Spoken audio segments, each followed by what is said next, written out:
आज हम पढ़ने लगे हैं problem on distance and displacement, यानी डिस्टेंस और डिस्प्लेसमेंट से रिलेटेड कुछ प्रॉब्लम है, उसको हम देखते हैं। प्रॉब्लम की स्टेटमेंट क्या है, ये स्टेटमेंट मैं यहाँ पर लेकर आ गया हूँ। इसको देखते हैं, समझते हैं और सॉल्व करते हैं। Boy walks 3 kilometre north and then 4 kilometre east. What is the total distance and what is its his displacement? Which one is greater and why? एक बच्चा है, वो क्या करता है कि वो नॉर्थ की जानिब यानी ऊपर की जानिब, ये अगर कंपस नीडल हम सामने रखें तो नॉर्थ ईस्ट वेस्ट साउथ होता है, तो वो नॉर्थ की जानिब यानी ऊपर की जानिब ऊपर जाता है जाता है जाता है 3 किलोमीटर एक ख़ास पॉइंट से। ठीक है, फ़र्ज़ करें यहाँ से अगर मैं कहूँ तो वो 3 किलोमीटर ऊपर जाता है और फिर 4 किलोमीटर ईस्ट की जानिब जाता है। ये ई क्या है? ईस्ट, यानी फिर 4 किलोमीटर ये ईस्ट की तरफ जाता है। तो शुरू वाले पॉइंट से लेकर जो फाइनल पॉइंट था वहां तक इसने कितना टोटल फासला तय किया और डिस्प्लेसमेंट कितनी तय की, और दोनों में से बताना है कि कौन सा ज़्यादा है और क्यों।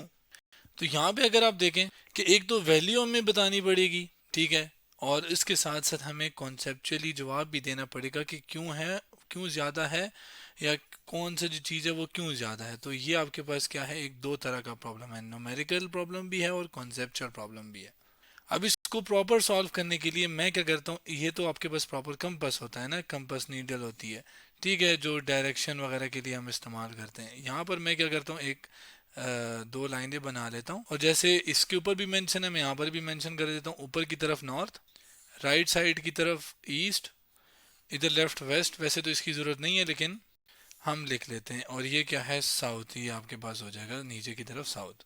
अब ये बच्चा फर्ज करें यहाँ से ये स्टार्ट हुआ था, ठीक है, और ये नॉर्थ यानी ऊपर की जानिब 3 किलोमीटर गया है। इसके लिए मैं ऊपर लाइन ड्रॉ करता हूँ, यहाँ तक फर्ज करें, यहाँ तक, ठीक है।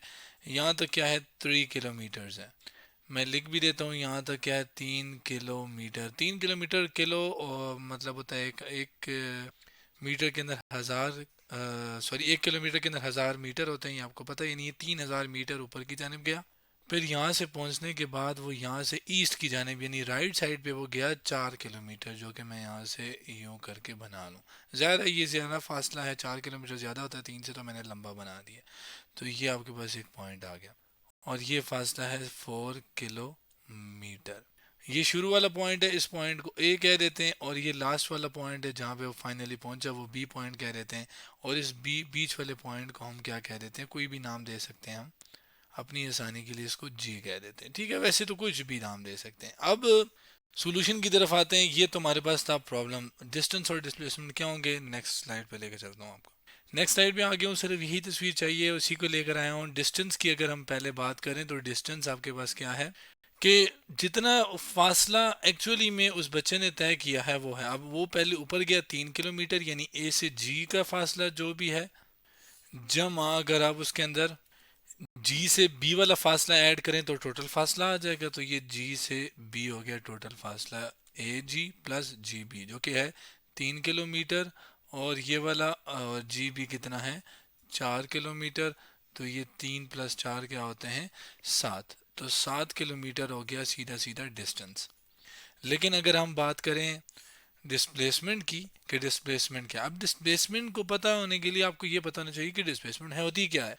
डिस्प्लेसमेंट असल में होती है कि जिस पॉइंट से आप शुरू हुए जहाँ पर आपने ख़त्म किया है, उन दो पॉइंट्स के दरमियान मुख्तसर फासला, सबसे छोटा जो फासला होता है वो, और वो फासला अगर डायरेक्ट ही होता है जो कि यहाँ से यहाँ हो जाएगा। तो ये वाला जो फासला है ना, यहाँ से यहाँ, ये आपको डिस्प्लेसमेंट बताएगा। लेकिन इसके अंदर एक ख़ास बात ये होती है कि इसमें डायरेक्शन भी होती है। तो ये जो डायरेक्शन है, ये डिस्प्लेसमेंट की डायरेक्शन हो जाएगी। लेकिन अब हमें डायरेक्शन तो चले समझ आ गई है, लेकिन आपके पास ये जो लंबाई है, ये फासला डिस्प्लेसमेंट में ये कितना है, इसके लिए आपको ये ट्रायंगल जो कि ए जी बी देखनी पड़ेगी। कैसे बोला, मैं लिख लेता हूँ। To calculate the displacement we will use triangle A G B. अब कैसे हम यूज करेंगे, अगर आप देखें तो ये और इस दोनों के दरमियान एंगल कितना बनता है, 90। तो ये एक राइट एंगल ट्रायंगल है, और राइट एंगल ट्रायंगल के लिए कि ये जो 90 के सामने वाली साइड होती है, ये साइड कहलाती है हाइपोटेन्यूज। और राइट एंगल ट्रायंगल के लिए ख़ास बात ये होती है कि उसका एक रिलेशन होता है हाइपोटेन्यूज का स्क्वायर, जिसको यहाँ मैं लिख रहा हूँ हाइपोटेन्यूज का स्क्वायर, ये बराबर होता है परपेंडिकुलर का स्क्वायर। और इसके अलावा एक होता है बेस, और उसका भी स्क्वायर होता है। तो ये तीनों चीज़ों का जो स्क्वायर, इन दोनों को ऐड करने से हाइपोटेन्यूज का स्क्वायर आता है। परपेंडिकुलर साइड ये होगी, बेस ये हो जाएगी, ठीक है। तो ये आपके पास क्या कहलाता है, एक इस पूरे उसको बाय द वे हम पैथागोरस थ्योरम कहते हैं। अभी हमें क्या चाहिए, हाइपोटेन्यूज चाहिए। तो उसको निकालने के लिए मैं अगर उसके लिए h यूज़ करूं तो ये चाहिए, तो दूसरी साइड पे मैं क्या ले लेता हूँ, अंडर रूट ले लेता हूँ। देखें दोनों साइडों पे मैं अंडर रूट लेता हूँ। यहाँ पे परपेंडिकुलर स्केयर के लिए मैं सिर्फ कैपिटल P स्केयर लिख रहा हूँ, और बेस स्केयर के लिए मैं कैपिटल B स्केयर लिख रहा हूँ। और इधर भी चले मैं स्टेप कर ही देता हूँ, ये स्केयर था तो ये स्केयर रूट लेने से ये और ये कैंसिल। तो हाइपोटेन्यूज की वैल्यू क्या आई कि परपेंडिकुलर का स्केयर और बेस का स्केयर जो है उसकी जो भी वैल्यू आएगी वो आप लिख देंगे, जो कि मैं कॉपी पेस्ट करके नीचे लिख देता हूँ। तो इस तरह हम हाइपोटेन्यूज निकाल सकते हैं। हाइपोटेन्यूज का मतलब डिस्प्लेसमेंट निकाल सकते हैं। परपेंडिकुलर क्या है, ये वाली साइड पता है जी 3 किलोमीटर। बेस क्या है, ये वाली साइड पता है जी 4 किलोमीटर। तो वैल्यूज डालते हैं, सॉल्व करते हैं। नेक्स्ट स्लाइड पे मैं फार्मूला लेकर आ गया हूँ। यहाँ से परपेंडिकुलर की वैल्यू 3 किलोमीटर और उसकी 4 किलोमीटर डालते हैं। तो यहाँ पर आपके पास क्या आ जाएगा, अंडर रूट के परपेंडिकुलर आ जाएगा 3 का स्केयर, जबकि वो आ जाएगा 4 का स्केयर। अब बेस क्योंकि 4 है तो 3 का स्केयर होता है 9, 4 का स्केयर होता है 16। तो 9, इसको मैं थोड़ा सही करता हूँ, 9 प्लस 16, और ये आपके पास ऊपर आ जाएगा अंडर रूट। तो इन दोनों को प्लस करें तो ये आ जाता है 25। तो ये आपके पास अंडर रूट 25, और अंडर रूट 25 होता है 5 के बराबर, क्योंकि 5 का स्केयर लिख सकते हैं हम 25 को। तो ये और ये कैंसिल हो जाता है और आंसर आ जाएगा 5। तो इसका मतलब हाइपोटेन्यूज आ गया 5, और हाइपोटेन्यूज का मतलब डिस्प्लेसमेंट की मैग्नीट्यूड यानी उसकी वैल्यू। और ये 5 क्या आएगा, ज़ाहिर है हर चीज़ किलोमीटर में डाली है तो इसका आंसर भी किस में आएगा, किलोमीटर।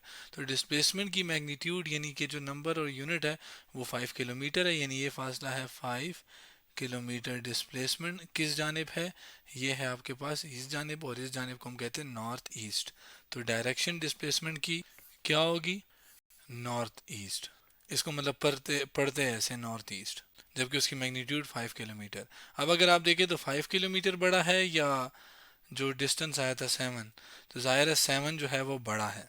तो ये बात मैं लिख भी देता हूँ कि distance is greater than the displacement. जो वैल्यू हमारे पास आई है डिस्टेंस ज़्यादा आया है, और ऐसा क्यों होता है, क्योंकि डिस्प्लेसमेंट क्या है, शॉर्टेस्ट डिस्टेंस बिटवीन 2 पॉइंट। तो सबसे मुख्तसर फासला डिस्प्लेसमेंट हो सकता है, तो ऐसा तो हो ही नहीं सकता, उससे कम होना ही पॉसिबल नहीं है। जो भी कम होगा वो डिस्प्लेसमेंट होगा। तो या तो डिस्टेंस डिस्प्लेसमेंट के बराबर आ सकता है, या डिस्टेंस हमेशा ग्रेटर होगा।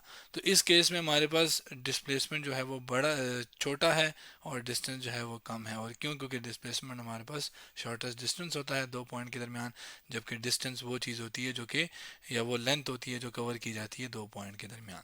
तो ये था हमारे पास एक छोटा सा problem on distance and displacement के बारे में आज हमने भी देखा।